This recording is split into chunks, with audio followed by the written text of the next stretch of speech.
Hello students, welcome to easy math for J. I am Ujjwal Kaushik, your friend. जो भी students IIT JEE की preparation कर रहे हैं उनके लिए हमारा चैनल बहुत यूजफुल है। तो आज का एनालिसिस है हमारा bonus question analysis of 28 January 2025 shift one. अब से पहले मैं 6 शिफ्टों के लिए अपलोड कर चुका हूँ, 22 के लिए, 23 के लिए, 24 दोनों शिफ्टों के लिए। तो 6 शिफ्टों के लिए कर चुका हूँ, 7वीं शिफ्ट का एनालिसिस है। तो वीडियो शुरू करने से पहले डिस्क्लेमर दे देता हूँ कि बोनस क्वेश्चन का मतलब ये नहीं है कि आप आईआईटी को जाके क्लेम करेंगे कि हमको ये मार्क्स दे दीजिए। नहीं, वो आपकी पिटाई करके आपको भेज देगा। बोनस क्वेश्चन का मतलब है कुछ ऐसे इजी क्वेश्चन या मॉडरेट क्वेश्चन जो आप इजीली अटेम्प्ट कर सकते थे अगर आपने प्रीवियस क्वेश्चन को थोड़ा अच्छे से किया होता है। जो ऐसे कॉन्सेप्ट जो रिपीटेडली पूछे जाते हैं। तो बिना टाइम वेस्ट करे अपनी वीडियो पे चलते हैं। तो चलिए, हमने यहाँ पे 28 जनवरी की शिफ्ट ले ली है। हम इसको थोड़ा सा जूम कर लेते हैं। ठीक है, तो 28 जनवरी की शिफ्ट ले ली है और अब सबसे पहला क्वेश्चन देखते हैं। देखो, पर्सनली अगर मैं इस क्वेश्चन को बोलूं तो मुझे ये क्वेश्चन इजी लगता है। जिस भी स्टूडेंट्स ने प्रीवियस ईयर क्वेश्चन किया होगा उसे इजी लगता है, बट जिसको नहीं पता होगा उसके लिए इस क्वेश्चन को अटेम्प्ट कर पाना थोड़ा मुश्किल था, क्योंकि यहाँ पे हमें देखना होता है कि F of x plus F of, अब हम किसको माइनस करना। जैसे यहाँ से बन रही है मेरे पास 1/82, 2/82, लास्ट टर्म बनेगी 81/82। तो यानी कि 81/82 को मैं कर सकता हूँ 1 माइनस 1/82 लिख सकता हूँ। तो यानी कि 1 minus 1/x।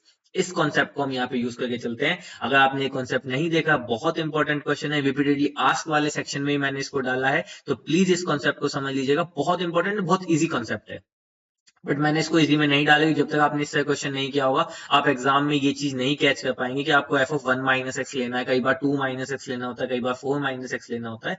That's the important. चलिए अब दूसरे क्वेश्चन में चलते हैं। अच्छा क्वेश्चन था, इजी तो नहीं कहूंगा, बट जिसकी कॉम्प्लेक्स पे कमांड होगी शायद वो अटेम्प्ट कर पाया होगा। यहाँ पे बस ये देखा Z2 माइनस Z1। ठीक है, तो बेसिकली ये कोई हमारा ओ हमारा ओरिजिन है, ए जो है ये है, तो ए को यहाँ मान लिया। तो ए के लिए मान लिया θ1 है आर्ग्यूमेंट, तो आर्ग्यूमेंट ऑफ Z2 क्या है, θ1 में π/6 और ऐड कर दो। ठीक है, तो यहाँ पे कहीं Z2 हो जाएगा π/6। बस फिर यहाँ पे इस लेंथ को निकाल लो, इस लेंथ को निकाल लो। तो फिर हम यहाँ पे यूज करेंगे एक बहुत अच्छी प्रॉपर्टी होती है ट्राइंगल में, जब हमें साइड गिवन हो ए बी सी करके। तो this is a B c की c square equal to a square plus b square minus 2ab cos c। तो वो अच्छी प्रॉपर्टी थी, तो इजी तो नहीं कहूंगा मैं इस क्वेश्चन को, इसलिए मैंने मेंशन भी नहीं किया है। तीसरा क्वेश्चन यहाँ पे आया, सर्कल से क्वेश्चन आया, that touch the point this and cut the intercept. Question easy था अगर जिसको कॉन्सेप्ट थोड़ा सही समझ आ गया हो कि यहाँ पे हमें इक्वेशन ऑफ सर्कल दिया विच टच द एक्स एक्सिस। तो एक्स एक्सिस को टच करता है, वाई पे इंटरसेप्ट काटता है, ये बी वाला। ठीक है, और ये हमें इक्वेशन ऑलरेडी गिवन है। तो बस यहाँ पे हमें अपनी जो सेकंड डिग्री की होमोजेनियस इक्वेशन थी उससे सेंटर सर्कल निकालनी थी, रेडियस निकालनी थी, और कोऑर्डिनेट ज्योमेट्री का यूज करके सेंटर सर्कल और रेडियस निकालना। तो आपको इजीली सेंटर मिल जाता है, फिर लोकस से आप क्वेश्चन सोल्व कर सकते थे, बट स्टिल मैंने इसको इजी में नहीं रखा है। अगला क्वेश्चन आता है, ये बहुत इजी था। जैसे ही मैं एनसीआर -1 और एनसीआर देखता हूँ, मेरे दिमाग में एक चीज क्लिक कर जाती है, NCR upon NCR -1, this is n minus R plus 1 upon R. इस फॉर्मूले की हेल्प से आपको तुरंत एन और आर में दो इक्वेशन मिल जाती, तुरंत आपको एन और आर मिल जाता, तो यहाँ से आपको सी मिल जाता। अब आपको ट्राइंगल है, ट्राइंगल में ए वर्टेक्स मिल गई, बी मिल गई, सी मिल गई। ठीक है, सेंट्रोइड, सेंट्रोइड क्या होता है, अगर x1 y1 x2 y2 x3 y3 है तो x1 plus x2 plus x3 y3, y1 plus y2 plus y3 y3, और वहां से आप इजीली लोकस से इसको ट्रेस कर सकते हैं। तो बहुत इजी क्वेश्चन था। कॉस टी साइन टी की टर्म जब भी हम बनती है, हम हमेशा कोशिश करते हैं स्क्वायर करके इस चीज को यूज कर लेंगे, cos square T plus sine square T equal to 1। तो इजी क्वेश्चन था ये। आगे चलते हैं। दूसरा क्वेश्चन आया हमारे पास, सीधी सीधी बोल दिया एक्स वाई प्लेन में, तो जेड कोऑर्डिनेट 0 हो गया। इक्वी डिस्टेंस है इन 3 पॉइंट से, तो तीनों पॉइंट से आप इक्वी डिस्टेंस डिस्टेंस फॉर्मूला लगा दो, तो आपको इजीली 3 इक्वेशन बन जाएंगी, 2 ही अननोन रह जाएंगे, तो बहुत इजीली आप निकाल सकते हैं। और जैसे आपको पॉइंट ए मिलेगा, बी मिल गया, सी मिल गया, then among this is isosceles right angle triangle, तो उनके बीच में फिर डिस्टेंस फॉर्मूला निकाल के उनकी हाइट वो निकाल लो, कितनी कितनी उनकी साइड है, बस और एरिया निकाल लो। तो इजी क्वेश्चन था, ये आप इजीली कर सकते थे। चलिए आगे चलते हैं, मैं भी काफी थक गया हूँ। तो अब यहाँ से देखते हैं, A B C D be are trapezium whose vertices lie on the parabola. अच्छा क्वेश्चन था। क्वेश्चन बस दो कॉन्सेप्ट को कैरी करता हुआ आया था, मैं आपके साथ वो शेयर कर देता हूँ कॉन्सेप्ट क्या थे। ठीक है, ये गलत पैराबोला बन गया, ऐसा बना लेते हैं, Y square equal to 4x का पैराबोला ओरिजिन से पास करता हुआ। बस यहाँ पे इसका फोकस था 1 0। तो उसने बोला ना कि जो ये साइड है ये इससे पास कर, ये AC डायगोनल, तो जब भी हमारी फोकस से पास करते हैं, यही इसका फोकस है, जो फोकस से पास करते हैं तो फोकल कोड होता है, और उस केस में लेंथ का फॉर्मूला होता है 1 प्लस टी अपॉन टी का होल स्क्वायर। ये कॉन्सेप्ट आपको पता होना चाहिए था, तो ये क्वेश्चन आपके लिए इजी था, अदरवाइज ये क्वेश्चन आपके लिए इजी नहीं था, तो इसलिए मैंने इसको इजी कैटेगरी में नहीं रखा है। चलिए आगे चलते हैं क्वेश्चन नंबर 7 पे। जस्ट 1 सेकंड, मैं थोड़ा सा पानी पी लूं। अब क्वेश्चन नंबर 7 पे चलते हैं। T R with the RH term of AP देखो एपी की कंडीशन गिवन थी टीएम, सबसे पहले हमें एम फाइंड करना था। T25 is equal to a 1/20, तो a plus 24 t this is equal to this. यहीं पे सेम समेशन ले लेंगे 20 इंटू एन टर्म का समेशन, तो n/2 2a plus n-1 into D. ए और डी दो अननोन होते हैं, दो इक्वेशन है, इजीली निकल जाते। और जब मैं हमेशा कहता हूँ ए और डी निकल गए तो फिर आप अनंत ब्रह्मांड के स्वामी बन जाते हैं, फिर ये इजीली सोल्व हो जाता। तो कोई बहुत हार्ड नहीं था, इजी क्वेश्चन था।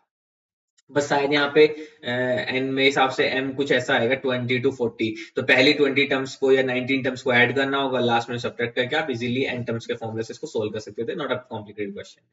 चलिए आगे चलते हैं। जैसे ही मुझे क्वेश्चन दिखता है -a to a, मेरे दिमाग में तुरंत चीज क्लिक कर जाती है, this is equal to 2 times of 0 to a f of x, जब मेरा फंक्शन कैसा हो, इवन हो, एंड दिस इज 0 जब फंक्शन ऑड हो।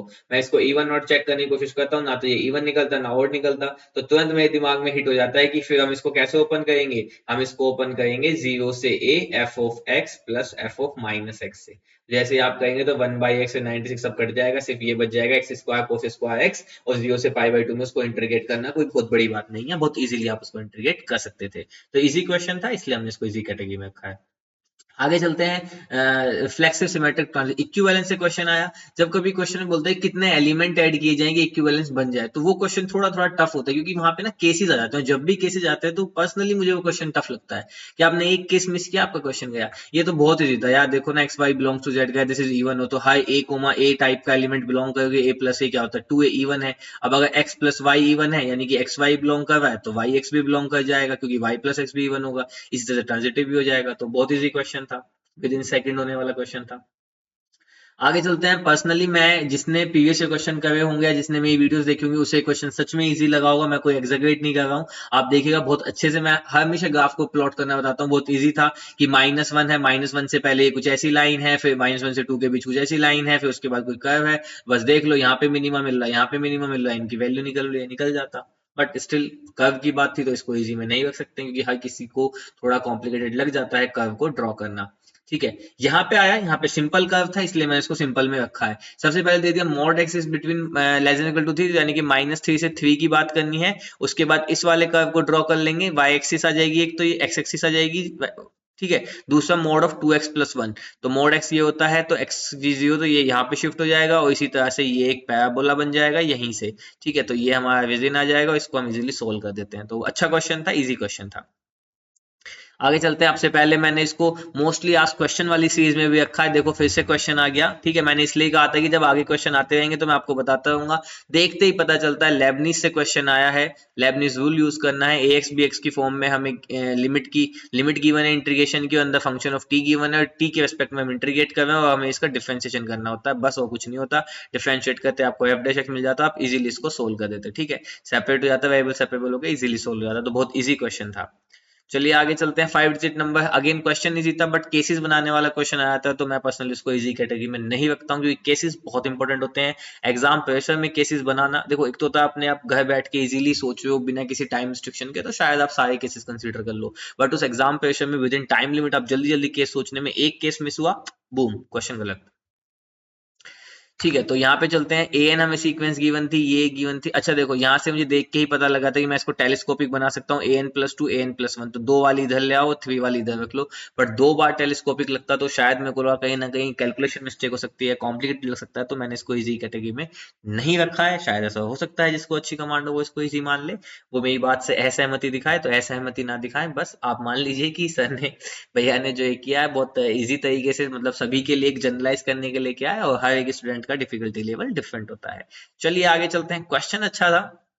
K1 K2 जो है randomly chosen set of natural number, ये तो इन्होंने यहाँ पे infinite possibilities they the, but तुरंत जैसे ही आयोटा दिया तो मुझे तो पता था कि आयोटा की पावर 4 पे जाने पे फिर से 1 आ जाता है, मतलब पीरियोडिक होता है विद पीरियड 4, तो मैं समझ गया ये 4 तो सैंपल स्पेस 16 का हो गया। और अब अगर इसके सम को क्या है, नॉन जीरो होना है, तो इसको चूज करने के लिए 4 कंडीशन, तो इस वाले के लिए इसके अपोजिट को छोड़ के 3 कंडीशन, खत्म क्वेश्चन बस। तो इजी क्वेश्चन था, बट मैंने इसको इजी कैटेगरी में नहीं रखा है, क्योंकि कहीं ना कहीं अगर स्टूडेंट इस चीज में फंस गए कि सेट ऑफ नेचुरल नंबर की, यार नेचुरल नंबर तो इनफाइनाइट होता है, तो इसका सैंपल स्पेस कैसे ड्रॉ करूं, ये तो इनफाइनाइट वैल्यू लेता जाएगा, तो बस वहीं पे थोड़ा सा लचपच हो जाएगा मामला। तो उसके बाद चलते हैं। इजी क्वेश्चन था, साइन में खोल लीजिए आप, अगर साइन में खोलेंगे तो आपको अंडर रूट टर्म को डील करना पड़ेगा, वरना तो इसको 10 में चेंज करके खोल लीजिए। इजी क्वेश्चन था, कोई बहुत बड़ी चीज नहीं है, मैंने बहुत अच्छे से पढ़ाया, आप जाके देखिएगा।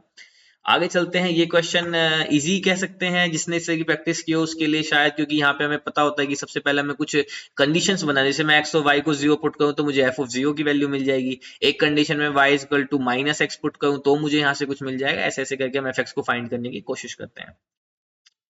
आगे चलते हैं, ये क्वेश्चन इजी था, जिसने थोड़ा भी अच्छे से वेरिएंस करा होगा, कुछ नहीं है यहाँ पे, हमें रैंडम वेरिएबल गिवन है, उसके लिए हमें प्रोबेबिलिटी डिस्ट्रीब्यूशन बना लेना है। तो कंडीशन क्या हो सकती है कि हम दो जो ऑरेंज है उनको बाहर निकाल रहे हैं, तो उसके लिए वो है डिफेक्टिव आइटम। तो ऐसा हो सकता है कि दोनों में से दोनों कोई भी डिफेक्टिव ना हो, ऐसा हो सकता है एक डिफेक्टिव निकले, दोनों के दोनों डिफेक्टिव निकले, उसके लिए कॉरेस्पॉन्डिंग प्रोबेबिलिटी आ जाएगी। और वेरिएंस क्या होता है आप सब लोग जानते हैं, समेशन एक्स आई स्क्वायर माइनस समेशन एक्स आई का होल स्क्वायर, बस वही यहाँ पे यूज करना था, बट मैंने स्टिल इसको इजी कैटेगरी में नहीं रखा है। ये क्वेश्चन है बहुत जबरदस्त क्वेश्चन। देखो मैं हमेशा कहता हूँ जब भी एग्जाम में आपके क्वेश्चन को टफ बनाना चाहेगा तो आपके क्वेश्चन में modulus function, greatest integer function, logarithmic function को इंट्रोड्यूस करेगा। अगर यहाँ से मॉडुलस हटा दूं तो सिंपल क्वाड्रेटिक है, सिंपल क्वाड्रेटिक के रूट्स निकाल के उसके सम का स्क्वायर कर सकते हो, कोई बहुत बड़ी टास्क नहीं है। बट जैसे ही यहाँ पे मोड लगा तो मोड की कंडीशन के साथ ओपन होगा, बहुत अच्छे से मैंने बता रखा, तो इजी क्वेश्चन है, नॉट अ बिग डील। चलिए आगे चलते हैं। The image of the point, मैंने मोस्टली आस्क क्वेश्चन की सीरीज बताई है, आप उसको देखिएगा। मैं हमेशा कहता हूं कि जब भी मैं वीडियो बनाने की कोशिश करता हूं, मेरा हमेशा मकसद ये होता है कि मैं मैक्सिमम आपको ऑथेंटिक और सही जानकारी दूं। चाहे बेसिक वीडियो लेट आए, चाहे बेसिक वीडियो 5 दिन 10 दिन बाद ला पाऊं, बट जितना हो सके अच्छी एनालिसिस ला पाऊं, अपनी तरफ से मैक्सिमम दे पाऊं, आपको बिल्कुल भी मिसगाइड करने की कोशिश ना करूं। अभी भी इस कॉन्वर्सेशन में आप देखो, मैंने 3 से 4 जगह ये लाइन यूज कर लिया, मोस्टली आस्क क्वेश्चन की सीरीज देख लो, मोस्टली आस्क क्वेश्चन की सीरीज देख लो, उसमें मैंने इन पॉइंट्स को हाईलाइट किया है। और ये तो सबसे ज्यादा आईआईटी का पूछा हुआ कॉन्सेप्ट है कि एक पॉइंट दे देगा और एक यहाँ पे लाइन दे देगा, और यहाँ पे ये जो फुट ऑफ परपेंडिकुलर क्यों, इसको फाइंड करवाना सीखता है। उसके बाद कभी इमेज पूछ लेगा, कभी इसके कॉरेस्पॉन्डिंग इसका डिस्टेंस पूछ लेगा किसी दूसरे पॉइंट से, बस ये क्यों इंपॉर्टेंट होता है। तो इसलिए मैं कहता हूं कि आप मेरी वीडियो को ध्यान से देखिए, मैं कुछ भी ऐसा नहीं है कि आपको मिसगाइड कर रहा हूं या नहीं कर रहा हूं। यार मैं ऑलमोस्ट अपने क्वेश्चन पे चैनल पे 930 प्रीवियस ईयर क्वेश्चन सोल्व कर चुका हूं, तो एटलीस्ट 930 क्वेश्चन से तो मैं गो थ्रू हुआ हूं ना, मुझे कुछ तो आइडिया रहा होगा ना कि प्रीवियस ईयर क्वेश्चन कितना इन डिमांड हो गया, कैसे क्वेश्चन आपका क्वेश्चन पेपर की तरफ आपको लेके जाता है, या कितना डोमिनेट करते हैं प्रीवियस ईयर क्वेश्चन की तैयारी आपको आपके एग्जाम में। तो बस इसलिए मैं आपसे कहता हूँ, देखो लगभग 930 क्वेश्चन तो मैं अब तक सोल्व ही कर चुका हूँ अपने हाथ से। और देखो मोस्टली आस्क क्वेश्चन की सीरीज आप जाके देखना वीडियो, उसमें मिलेगा आपको तीसरे चौथे टाइप में इस तरह क्वेश्चन। तो बहुत इंपॉर्टेंट कॉन्सेप्ट है, आईआईटी ने हर शिफ्ट में ऑलमोस्ट इससे क्वेश्चन पूछा है। चांसेस हो सकते हैं कि फेज 2 में भी इससे क्वेश्चन आए, तो प्लीज इस कॉन्सेप्ट को पढ़ जाना, यही कहूंगा। आगे चलते हैं, क्वेश्चन बहुत अच्छा था। ये क्वेश्चन कुछ ऐसा था, इससे पहले आईआईटी ने जो क्वेश्चन पूछा ना वो स्क्वायर के लिए पूछा था, कि स्क्वायर है, फिर इसके मिड पॉइंट को मिला के बनाया तो ये भी एक स्क्वायर बना, फिर इसके मिड पॉइंट को मिला के बनाएंगे ये भी एक स्क्वायर बना, फिर इसके मिड पॉइंट को बनाते गए और इनके एरिया पे पूछता गया। तो ऐसे करके ये इनफाइनाइट बनते गए, देखो यहाँ से लेके इनफाइनाइट बनते गए ना एरिया, और उसका सम पूछा था। और मैं हमेशा कहता हूँ जब भी आपके पास इनफाइनाइट टर्म्स का सम आ जाए तो maximum of the time, majority of the chances क्या है कि आपका जीपी बनेगा। तो बस यहाँ पे यही था कि एक बार एलिप्स ऐसे बन रहा है, फिर इसको वर्टिकल को इसको मेजर एक्सिस मान लो, तो दूसरा एलिप्स ऐसे बना दो, फिर तीसरा एलिप्स ऐसे, फिर चौथा एलिप्स ऐसे, तो इस तरह से एलिप्स पे एलिप्स बनते जाएंगे। और उसके बाद एक एपी एरिया निकालेंगे तो वहां पे जीपी बन जाएगी हमारी, और जीपी का हम एस इन्फिनिटी बहुत इजीली जानते हैं। तो इसलिए जब भी इनफाइनाइट टर्म्स की जीपी आए तो मेजोरिटी ऑफ द चांसेस है कि वो आपसे क्या पूछना चाह रहा होगा, जीपी बननी, वहां पे जीपी बनेगी। तो ये इजी क्वेश्चन तो नहीं है। अगेन ये क्वेश्चन आया, क्वेश्चन ये भी इजी नहीं है, केसेस थे बहुत बढ़िया केसेस थे, और ऊपर से एनएटी में क्वेश्चन था, तो थोड़ा सा मेरे को लगा कि इसको तो इजी कैटेगरी में नहीं, बट इंटरेस्टिंग क्वेश्चन बहुत था। इसका आप सोल्यूशन देखना, आपको बहुत इंटरेस्टिंग लगेगा, बड़ा जबरदस्त क्वेश्चन पूछा है आईआईटी ने। आगे चलते हैं, यहाँ पे अगेन इसको मैं इजी नहीं बोलूँ, सब कुछ दे रखा है, but vector calculation again NIT का क्वेश्चन, तो time taking question, calculation mistake, बहुत सारी पॉसिबिलिटीज बढ़ जाती हैं। तो ऐसे तो क्वेश्चन को नहीं कहा सकते कि इजी क्वेश्चन, अगर मैं सबको इजी कहने लगूंगा तो फिर कोई पर्पस नहीं है इस एनालिसिस वीडियो को बनाने का, बेहतर हो कि मैं ना ही बनाऊं। ठीक है, तो चलिए आगे चलते हैं इस वीडियो पे। अरे यार ये कितना इंटरेस्टिंग क्वेश्चन पूछा है, मतलब सोचने पे मजबूर कर दिया। मल्टीपल ऑब्जर्वेशन लगेंगी। पहली बात, आपका जो है जो सी के कोफिशिएंट आएंगे वो 12C1 12C3 12C5 आएंगे। ठीक है, तो इससे हमें पता लगा कि 1 + x की power n plus minus 1 - x की पावर n, इस फॉर्मूले को यूज करेंगे। बट मैं तुरंत देखता हूं कि यहाँ पे प्लस, यहाँ पे माइनस, यहाँ पे प्लस, यहाँ पे ऑल्टरनेटिवली बन रहा है, और जब भी ऐसे बनता है तो हमें x के साथ कुछ आयोटा लेके चलना पड़ता है। तो बड़ा इंटरेस्टिंग क्वेश्चन, बड़ा जबरदस्त क्वेश्चन, इसका सोल्यूशन आप समझिएगा, आपको बड़ा इंटरेस्टिंग लगेगा। और उसके बाद चलते हैं, अगेन बहुत इजी क्वेश्चन पूछ लिया, x लेस देन जीरो के लिए 3x है तो आप बना लो 3x का ग्राफ कैसा बनेगा, कुछ ऐसा बन जाएगा। -1 के लिए -3 ऐसे करके, और फिर 0 से 2 के बीच में एक बार 0 से 1 के लिए कुछ ग्राफ होगा, 1 से 2 के लिए कुछ ग्राफ होगा, ग्रेटेस्ट इंटीजर फंक्शन आया तो इंटीजर पे ब्रेक होगा, और फिर 2 के बाद जाके कुछ ग्राफ बन जाएगा। देख लो कहाँ कहाँ कंटिन्यूस नहीं है, जहां जहां कंटिन्यूस नहीं है वहां वहां तो होगा ही, साथ साथ जहाँ पे शार्प एजेस बने वहां पे डिफरेंशियबिलिटी देख लेना। तो इस तरह से लगभग देखो नीचे पेज है क्या हैगा, तो लगभग 25 क्वेश्चन में से आज की शिफ्ट में भी 11 क्वेश्चन निकले, लेकिन आज की शिफ्ट थोड़ी सी टफ थी, तो मैं खुद से ही कहूंगा कि 11 क्वेश्चन में मतलब 9 क्वेश्चन तो हैं जो आप बहुत इजीली टच कर सकते हैं। तो अच्छी खासी शिफ्ट थी, इस शिफ्ट में बहुत अच्छे क्वेश्चन पूछे गए। ठीक है, मतलब अभी तक की मेरी शिफ्टों में जो मुझे सबसे ज्यादा इंप्रेसिव शिफ्ट लगी वो शायद यही लगी कि बहुत अच्छे क्वेश्चन थे, अच्छे कॉन्सेप्ट को कैरी करते क्वेश्चन थे। डायरेक्ट फॉरवर्ड जैसा क्वेश्चन या बहुत हलवा क्वेश्चन तो आईटी ने एक भी नहीं दिया, कि जिस क्वेश्चन को हम कह सके कि काफी इजी क्वेश्चन था। तो बट कोई नहीं है, प्रीवियस ईयर करते तो आप लगभग इतने क्वेश्चन अटेम्प्ट कर पाते हो, नॉर्मलाइजेशन का यही फायदा होता है।